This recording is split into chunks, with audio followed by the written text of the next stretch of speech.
Micro-trottoir à Orléans sur les services clients. Des questions, des réponses, c'est parti. Est-ce que vous seriez prêt à payer votre abonnement de téléphone portable ou internet un petit peu plus cher en échange d'une garantie que le service client soit en France? Oui, tout à fait. D'accord. À quelle hauteur? Alors, je sais pas, 5-10 euros par mois. D'accord.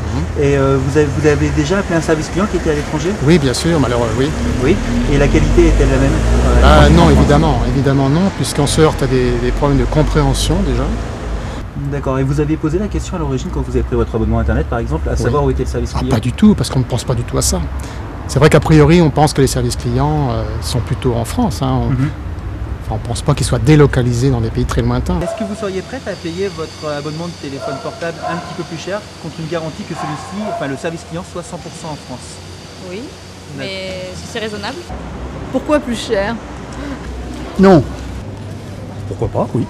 Oui, ça serait une possibilité, ça pourrait être intéressant, on va dire. Tout à fait, oui. Oui, bien sûr. Non, pas spécialement. Alors, je suis tout à fait d'accord pour que ça soit fait en France.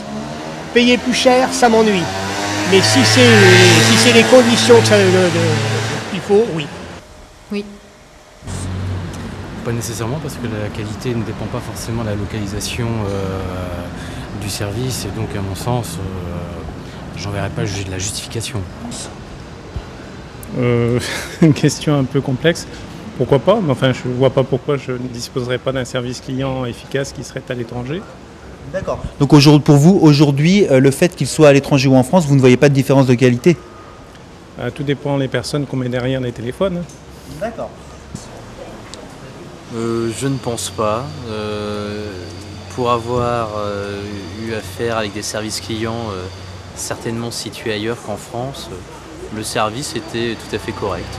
D'accord, donc vous n'avez pas perçu de différence de qualité entre un service client en France et un service client à l'étranger? Bah non, a priori. D'accord. Peut-être qu'il était situé en France, ce service client, je ne sais pas. À mon avis, il était plutôt à Pondichéry ou à Tunis. D'accord. Ça marchait. Pour moi, c'est pas le problème. À partir du moment où le service client est compétent, pour moi, c'est le principal. Non. Personnellement, non. D'accord. Combien vous pourriez mettre en plus par mois pour un service client spécifiquement bien en France? 1,50 €? Je sais pas, 5-10 euros par mois. Bon, mettons qu'à hauteur de à peu près 5 euros. D'accord. Quelques euros de plus, entre 0 et 5 euros, on va dire. Suivant la qualité qu'il m'apporte. S'il m'apporte une qualité suffisante, j'irai très loin pour être satisfait. 2-3 euros. 3 € par mois. Quelle hauteur de prix? Oh, 5 euros.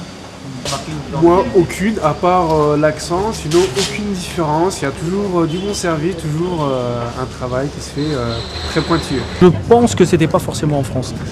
Bon, ils ont beau nous dire qu'il s'appelle Michel ou Pierre-Paul Jacques, on voit bien selon l'intonation que c'est pas Michel ou Pierre-Paul Jacques. D'accord. Et c'est une question que vous êtes posée à l'origine quand vous avez pris votre abonnement internet? Oh non. Non, je trouve ça inadmissible. Personnellement, je trouve ça inadmissible. C'est des emplois qui pourraient être conservés en France, qu'on délocalise ailleurs, c'est inadmissible. Vous avez déjà appelé un service client qui était situé à l'étranger? Oui. Est-ce que vous avez trouvé que la qualité justement était identique à la France, moins bonne, meilleure? Globalement, j'ai pas beaucoup d'expérience dans le domaine parce que j'ai pas eu l'occasion d'avoir beaucoup d'appels.